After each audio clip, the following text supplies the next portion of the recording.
Thanks for joining us on a very special summer edition of Two Guys and a Lot of Wine. I'm Bobby P. And I'm James Kimbrough. And summer's in full swing, and I have two fantastic guests on this show. Jim, we're going to have a lot of fun tonight. I have very good friend Denise Callan, project manager and former director at WFSB and NBC Connecticut, and also a member of the Junior League of Hartford. And also Alyssa Johnson, owner of Alyssa Jean Signature Events here in West Hartford. And I'm looking forward to talking about your business and what it is you do in regards to planning events. Alyssa. Me too. So, I mean, summer's here. Put some Jimmy Buffett on. Welcome to Wine Vinoville. That's the way you got to look at it. So, let's start, Jim. What do we got drinking tonight? Well, we're going to start off with something bubbly. You and I always like a little bubbles at the beginning of an evening, and I found a sparkling Sauvignon Blanc, which I thought was a little unusual. You know, usually when you have sparkling wine, if it's a traditional champagne, it's going to be Chardonnay, Pinot Noir, Pinot Meunier. If you're doing Prosecco, it's going to be the Glera grape. But tonight, something a little different, little Sauvignon Blanc. And ladies, have you ever had a sparkling Sauvignon Blanc before? I have not. I have not either. I'm not sure I have either. This is a first for me as well. Now, this is the Villa Maria. We've had the Villa Maria, I've had that numerous times at a lot of parties. It's New Zealand style Sauvignon Blancs. You get a lot of citrus. I get that. A lot of if bite. you guys can smell that right off the bat. It's a big citrus bomb right there. Yes. Mm-hmm. So this one's going to be a little different, though. You get some melon, you get a little gooseberry. Wow. You know what? That's melony. I like Yeah. that. That's not the big citrus bomb from a Right. marble. That's really nice. It's distinctly different from the still wine, and I still like it, but it's not that really acidic bite to it that I'm looking forward to when I have a Sauvignon Blanc. I definitely pick up more citrus flavor than the melon that you had said. Yeah, I mean, my palate it's more melony than I would think citrusy for me. I like it personally. I like the fizz to it. It's something a little bit different for a Sauvignon Blanc. It's something I could definitely picture bringing to the beach or having out on the patio with all my friends in the summer. Yeah, this retails for around $10 to $14, so it's very affordable, perfect for serving to friends. This is what's known as a frizzante, so that means you get half the bubbles as a normal champagne or Prosecco. And then if we were drinking a spumante, that would be twice as much bubbles. Now, it's interesting because both the women on our show tonight are involved in some type of events. I know, Denise, you are part of the Junior League, and I know we just had a fantastic show house. Yes. And you did a great job there, by the way. Well, I was not responsible for putting it together. I just did a few volunteer shifts. That's so okay. I You were- can't you take were any pouring credit some for of the that. wine. You I were was pouring some pouring of the the wine. wine. That's right. I did volunteer for a wine pouring shift. And for Alyssa, for you, I know you do event planning. I think Yep. you do weddings. Yep. So I've really been looking forward to talking to you about this because how do you talk to the people, your clients? Do you ever talk about the wine selections at all? We do. So obviously alcohol and weddings pretty much go hand in hand. Just about every wedding I do has a bar. Something I usually tell clients that ask me is you can usually plan for about a third of your guests to want wine, a third to want beer, and a third to want liquor. And something that I usually tell them when they're trying to decide how many bottles of wine to order. So if we're talking about a 100-person wedding and assuming a third will be drinking wine, that's about 8 to 10 bottles per hour. So for the duration of a 5-hour wedding, you're looking at anywhere from 40 to 50 bottles of wine, depending on what your guests are drinking. If you have guests that like wine and you're a heavy wine drinking family, you might go heavier than that. But for 100 people, that's a pretty good average that people would buy. I think on average, the Junior League events usually 50 It's bottles for probably- about 20 of us, right? That's For about an hour, right? Yes. But I always figure 2 bottles per person. yeah, so. that's so. But for have you noticed that people are more interested in wine now doing these events because the wine seems to be so popular now? It definitely is. People want something a little bit different, so vineyard weddings are definitely becoming more popular, where if you're doing a vineyard wedding, people are expecting there to be a lot more wine. So for something like that, you'll probably have more of your guests drinking wine. Champagne toasts are almost always at every wedding, so something like this might be a good alternative to doing your traditional Prosecco or sparkling wine. Do you and think clients would go for this? I do. I don't think people really know about They don't. this. So I think if people tried it, they would really like it. And it's something a little bit different that I think a lot of people would really enjoy. I think you can agree with me here, Jim, or maybe disagree with that. A lot of people tend to go with just what they know from weddings, Yeah. sipping on wines, just like Yeah. the Behringers or something like that. And that's Yep. you don't need to do that because there's really wines in the same price range that are just as good, if not better, than sticking to, just what people are familiar with. Yeah, banquet wines are definitely, if they're at a full service venue, a lot of people think if they're going to upgrade from that it's going to cost them a lot of money, and they're already spending so much on the wedding itself. So I see a lot of people just go right to the default. We'll take one red, one white for dinner service of the banquet wine, but they don't really know to look beyond that and see, you know what, for even just a couple dollars more, I could get a better quality wine than, say, Canyon Road is a very popular banquet wine that a lot of people do. Yeah. And you could do something a little bit better for just a few dollars more. Well, I can say, and I can attest this for the amount of weddings I've been to, a good wine contributes to a very good wedding. Yes. Because people want to drink the good wine, they want to have fun at the wedding. A bad, nasty tasting wine, it's sort of going to put sort of that wrench in the gears of the wedding anyways, and people are going to be a little turned off. So Or they're going to drink something else. you're going to drink Right, something yeah. else. Yeah, that's true. Yeah, my advice to couples is always try the wines that the wedding banquet offers, and if you're not happy with those, find out if you can bring your own wine. If there's a particular wine you want to serve at your wedding, some facilities will let you do that. Others are locked into their specific inventory, and they're not going to go beyond that. But if there is an upgrade, always try the upgrade as well. Don't just say, I'm just going to go with the base price.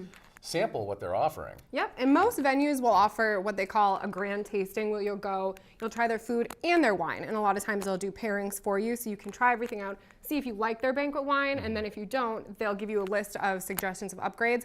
Or some venues I've even seen do, if you pay a corkage fee, they will purchase the wine that you want for you and bring it in. Like I had a couple last year that wanted wine from a vineyard in California, because that's where they were from and they loved it, and we bought it for them, brought it in specifically for their wedding, and so they were able to get what they wanted. So if you ask, most venues will do something for you to meet you halfway and get the wine that you want at your wedding.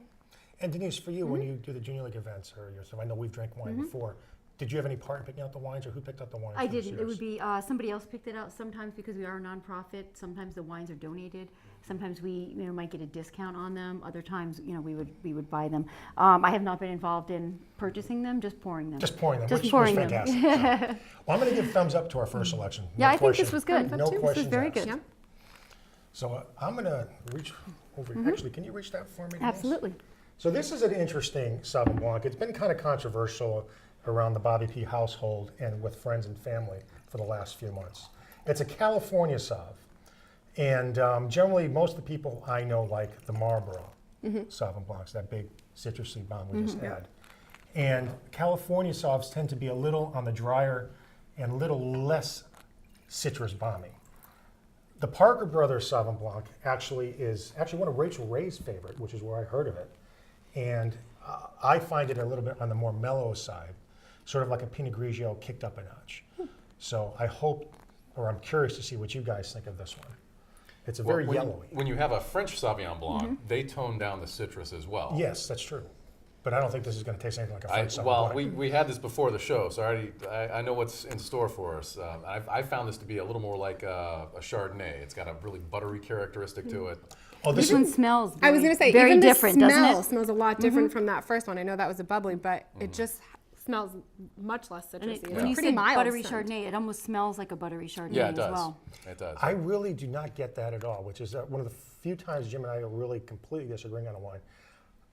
California is generally known for their whites are going to be a little on the sweeter side, right? I mean, generally anything from California, white, is going to have a little Chardonnay-esque aspect to it.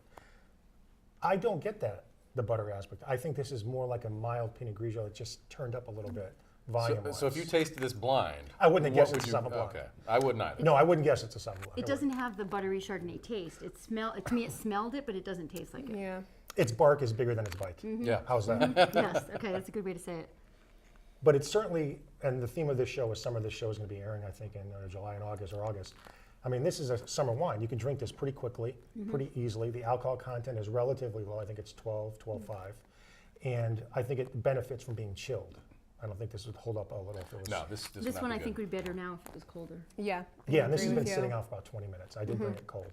But I like it. I think it's an interesting, it's certainly better than your just generic Sauvignon Blanc. I think there's a place for it, at least in my refrigerator.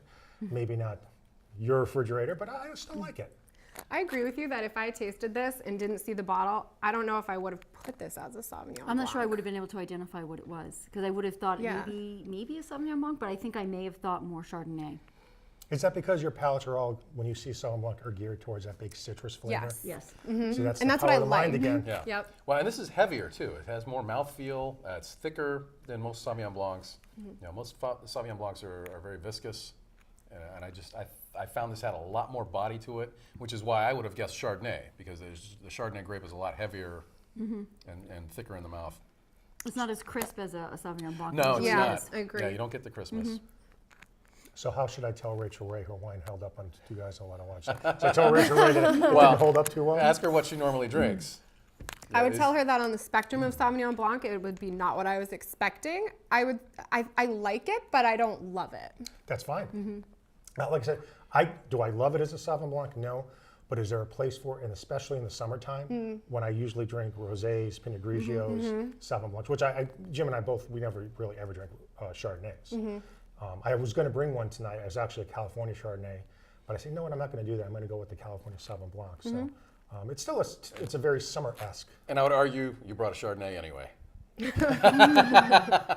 Not that I'm disparaging this. No, You can disparage it. I found this fascinating as well. And part of the allure of doing this show every month is that we get to experiment with so many new varietals and new wines and new tastes. And to have a Sauvignon Blanc like this taste so completely different than any other Sauvignon Blanc we've ever had is fascinating.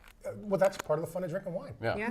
I learned something about it. This is not what I would have expected for a Sauvignon Blanc, so try something new for me as Because well. it's heavier than a Sauvignon Blanc, so I wouldn't have expected it either. Now, I know, Denise, do you, and I know Alyssa does the Connecticut wine trails. Are you still doing the Connecticut wine trails I at all? have done it in the past, but I haven't done it recently. Not recently? How are the whites holding up now? Are they doing anything different in So Connecticut? for this year, I've only been to 3 so far. So I haven't gotten a really good spectrum of trying them all. And the past couple that I did, I just bought a bottle and I did rosé.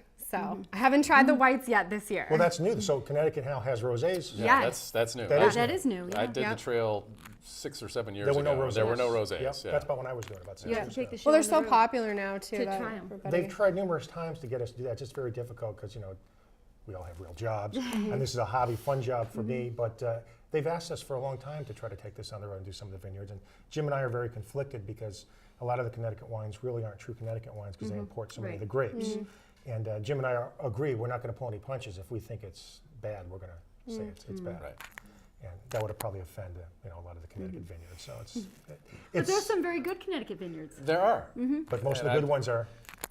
It's California juice. It's Yeah. probably Yeah. it's higher California juice. So not there's anything wrong with that, in the words of. Well, the problem with Seinfeld. Connecticut is it's not in the right microclimate, so that they Right. can't grow a lot of the traditional grape varietals that you're familiar with. The 6 noble grapes don't do well here. The Cabernet Sauvignon, Merlot. Yep. They have to resort to grapes like Cayuga, and a lot of people here in the United States don't have a palate for Cayuga, so we're not used to drinking that. And when we have it and compare it to Sauvignon Blanc or Chardonnay or something we're more familiar with, Yep. it doesn't, and to our palates, it doesn't hold up as well. Yep. Actually, I was just at Hawk Ridge Winery about 2 weeks ago, and we ordered, I remember the exact one because I thought it was just such a fun name. It was called the Shake Your Tail Feather white wine, and it was good name. actually really good. That one I really liked. And then I got a bottle after it. I don't remember the name, but I didn't really like it. But the first one I really liked it, and I thought they did And what a are the good job price with it. ranges now for most of the wines in the So they're about $20 to $25 a bottle. Some are a little bit more, some are a little bit less, but on average you're looking at $20 to $25. Because that's how we want to price them Winery. too. That was my experience too. And you're not getting a break buying it there Right. versus No. retail. They're Right. going to take they're going to charge the same price, so they're not undercutting the retailers and keep the profits for themselves. And I applaud them for that. I mean, it's a great way to bring extra revenue into a vineyard. Yep. And with but the new laws, they have food now, right? You can have food. Some do, but it's usually something really simple, and some don't. Like we were at Prime Vineyards a couple of weeks ago, and we were sitting outside. And if you sit outside, you're welcome to bring your own food and eat a picnic. If you're sitting inside, they do have a little store that you can order in, and they don't permit you to bring your own food inside. So it really all depends on where you sit. Yeah. And them, I also checked them out as a wedding venue. They have a great area there to do weddings too. And I've been saying for years, it's a great date. It If is. you're going out for Yeah. the weekend, Yes. you can hit, some of these are so closely located, you Yep. can do 2 or 3 in a day Oh, yep. and pack a picnic lunch and just have a great That's day. what John and I did. My husband is here, he's in the back, but we moved to Connecticut last June, and so just to get to know the area, we checked out some of the vineyards just to explore the state, see what else it had to offer, and I was just pleasantly surprised at how beautiful they all were. So it was something fun for us to do on the weekend, go to new areas of the state, see what else Connecticut had to offer, and we've just really grown to love it. And I'll add that the Parker Brothers, which is only available online, I don't think you can buy it anywhere locally, is between $11 and $13.99 a bottle. And like I said, it's obviously not for everybody on the table tonight. I'm still giving it thumbs up because I like the uniqueness of it for a Sauvignon Blanc for me. But I'm sensing half a thumbs from here down. I'm in the middle. Yeah, I'm neutral. Neutral thumbs I'm all going around. half a thumb also. So as we finish this up, I've been practicing this next one. I got this in recognition for Jim. Jim has been in Italy for 2 weeks with his lovely wife, Beth. And it's called the Deone Benevenetano Vellicina. And it's Falangina. Thank you. Falangina. And it's from the southern area of Italy. And you can see the color right off very the bat. Yeah, Very it is yellow. yellow. Very straw yellow. And southern Italy, as Jim can attest to, has had a reputation for producing a lot of bad wine because they produce wine in bulk. And a lot of times they can't sell it. And that reputation is sort of still there, even though a lot of great wines come from southern Italy right now. This is one of the good ones. This is one usually is between 3.5 and 4 stars. It's between $13 and $15 a bottle. Jim, I think you tasted this one. You said it had a little Chardonnay-esque to it also. I tasted it right after the Parker Brothers, and tasting it a second time now, I'm getting more citrus with this. I get a little bit of green apple, Yeah, little pear. there's a little bite to it. It's got a little sharpness to it, yeah. Yeah, and I kind of like that little bite, though. I do too.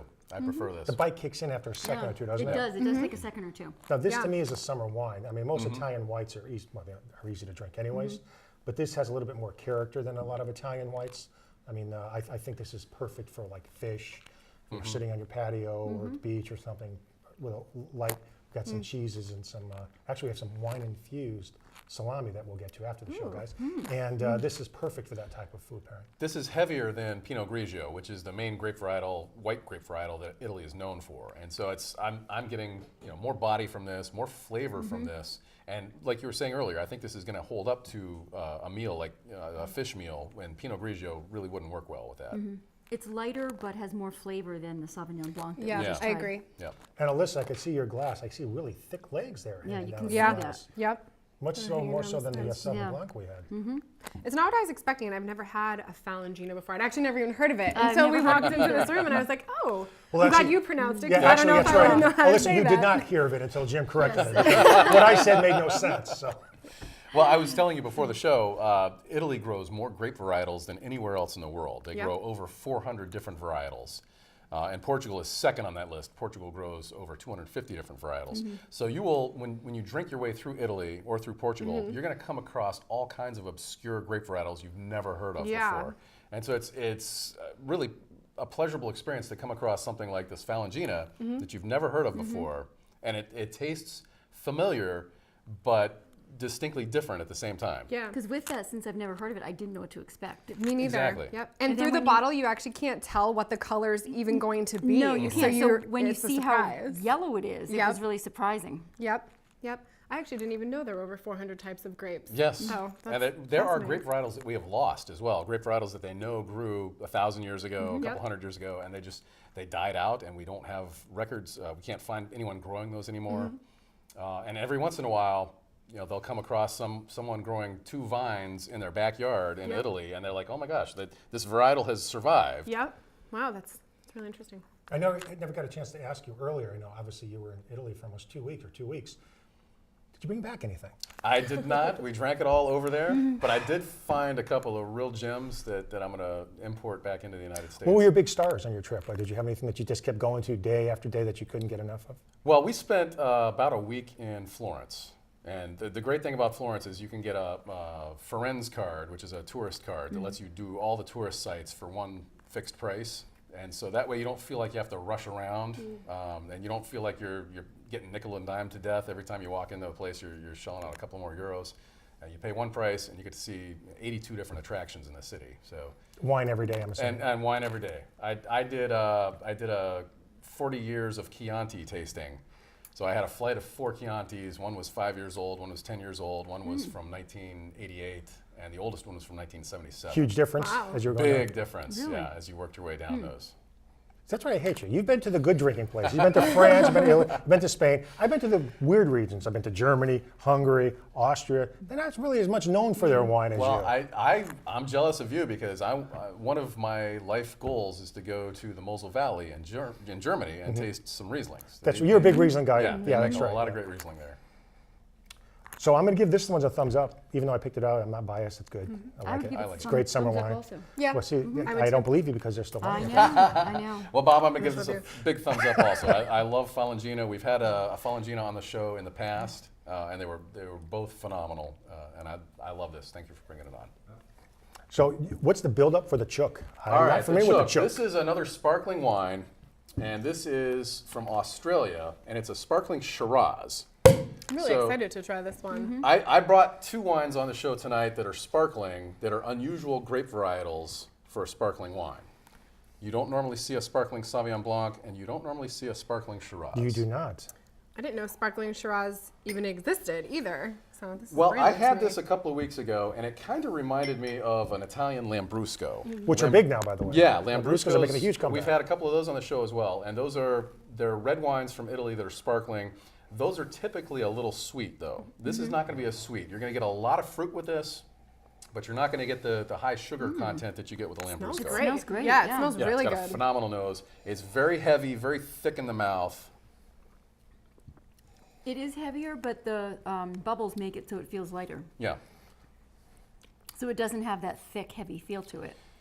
It's not like a dessert wine, like a port. It's Right. not that syrupy kind of sensation. That's But- what I was expecting, is to be heavier and more syrupy. Right.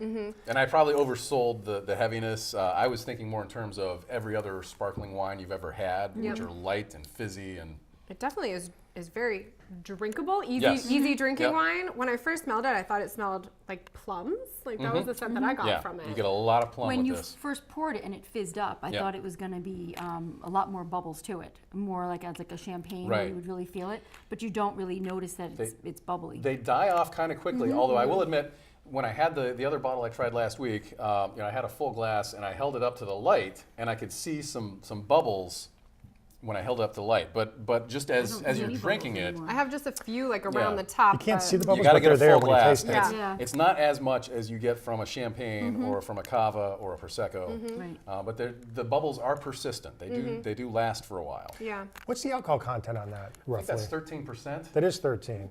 And I think the Falangina is also 13. I think the Sauvignon Blanc is about a 12.5. And I think probably your sparkling is probably in the 12% Yeah. range also. But Now this is right up at the top of our price point here on Two Guys and a Lot of Just Wine. under This 20? It's right around $20, yeah. as I like to say, sweet chicken vindaloo, this is good stuff. Yeah. This is drinkable. This is great to pop. Yep. Sounds fantastic whenever you pop something anyways. Yep. But this is good stuff. Well, I wanted to pop it right on the on camera because that's my favorite sound in the world. I wanted to share that with the audience. And just like this one we just finished, the Frelangina, Yes. it doesn't taste the way you'd expect it to. Yeah. Exactly. Big surprise. And it's just something different to serve people that they probably wouldn't be expecting. And I definitely agree with what you said before the show, that this is a good barbecue wine. Yes. I Oh, am having yes, barbecue next week, and I absolutely. fully plan on having All this out. Well, you also don't underestimate the Lambruscos, which are really popping up now everywhere too. We did a Lambrusco a few shows back. Yeah. And I've been buying a few of them too. I have in my cellar. And Lambruscos, just like this particular one, chilled, fantastic with a little bit of sparkling. Great barbecue, burgers, steak. And of course, you get to pop it outside. Yep. Yep. Yeah. And it's nice too for the summer.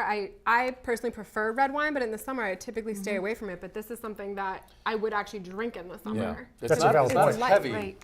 as a red wine that like a still red wine. If Right. you're drinking a Cab or a Shiraz, and those go great with barbecue, but you're going to have that heavier kind of feel with them, and Yep. you don't get that with this. And when it's hot outside, it's hard to take a heavier Cab. Right. Then it would be something like this. And you would serve those warm. This, you want to put a You would little want chill it to on. be a Yeah, little bit I was just chilled, gonna yeah. ask because it doesn't taste super cold. I almost feel like you could chill it more Yeah. and have it really cold. Yeah, you can get it quite cold. It's been under the camera lights Yep, here for a yep. while, so it's warmed up a little bit.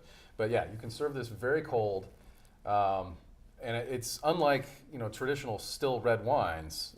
It's easy drinking in the hot sun. Yep. And that's why Bob and I steer away from the other red wine varietals during the summertime. Is we want something cool. We want to pull something out of the ice bucket, kind of cool ourselves off as we're drinking it. Yep, it's very refreshing. Yeah, and that's what's great about Lambrusco's and this right now is because you can drink a red wine now in the summertime. And I also tend to steer away, unless you're at a restaurant, but if you're outside or something, unless it's a very light Pinot Noir or something like that, I mean, a lot of the red wines aren't really that good. They get too hot outside. That's the problem. They just get too warm. Yeah, and when it's 90 out, that's not refreshing. It's not refreshing. No, it's not. To take a drink of really No. warm red wine. Yeah.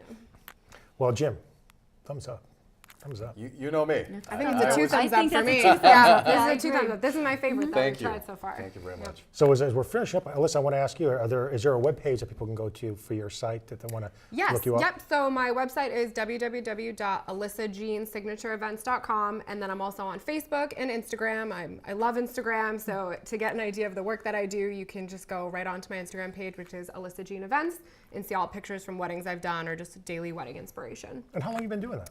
So I've been planning events for about 6 years, but I just opened my own company this January. So my own Congratulations. business is very new, but I have been doing it for a long time. I went to school for hospitality and event management, so it's basically, I've always known what I wanted to do and what I was good at.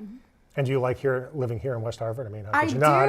I love it. I wasn't sure what to expect. I'm from Massachusetts and my husband's from New York, so I haven't really spent any time here. But now that we've been here, it'll be a full year tomorrow, I've come to just really love it. And I love West Hartford. There's so much to do, and it's great. You should, because it's either Fairfield County, which is too far, Yep.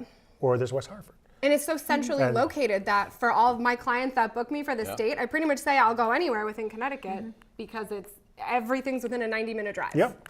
That's what's so great about being right in the middle. That's why Jim still comes down, because it's not too bad of a drive. Yep. And Jim, I still appreciate you coming down. Thank you. We missed you the last couple months, man. I You've been too busy. I had to miss the last couple, and I apologize for that, but But I know I'm going to keep doing the show. you actually have a real job, so I know this is just fun for you. But a remaining minute and a half or so, Denise, I always want to thank you for coming down. Thank you. I know you're busy, and I know, if not the show house, you're also busy with your career. Anything coming up with you this summer? What are you doing?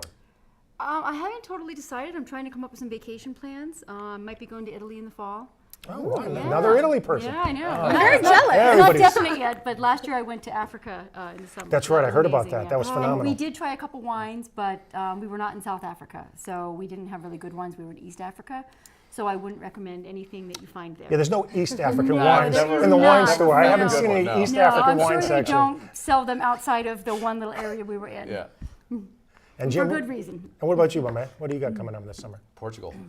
Oh, the Portugal. I'll be going to Portugal, but it's not going to be for a while. And you know what? You're invited, Bob. We've had I'm this taking you to Portugal. conversation. Was it Essie or Essie was on with Spain? I know everybody wants to go to Portugal or Spain, and I know I keep going back and forth with that. But it's the time, I like the water. I'm always in Newport, man. I got to give that up. You're going to have to give up a few I know. vacation days. I know.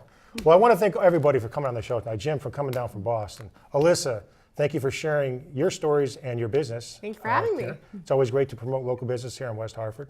Denise, I'm glad after all these years, it's wonderful to finally I have know, this show. finally. You've been asking me for a couple of years now. I know. Well, obviously, thanks for coming down, and I think you'll like most of the stuff tonight. So Absolutely. thank you. This was very fun. Thank you for having me. Wonderful time, and I want to thank everybody for watching all these many, many, many years. Keep watching. Have a great summer, safe summer, and a wine summer. And I'm Bobby P. And I'm James Kimbrough. Until next time, keep all of us in your wine cellar.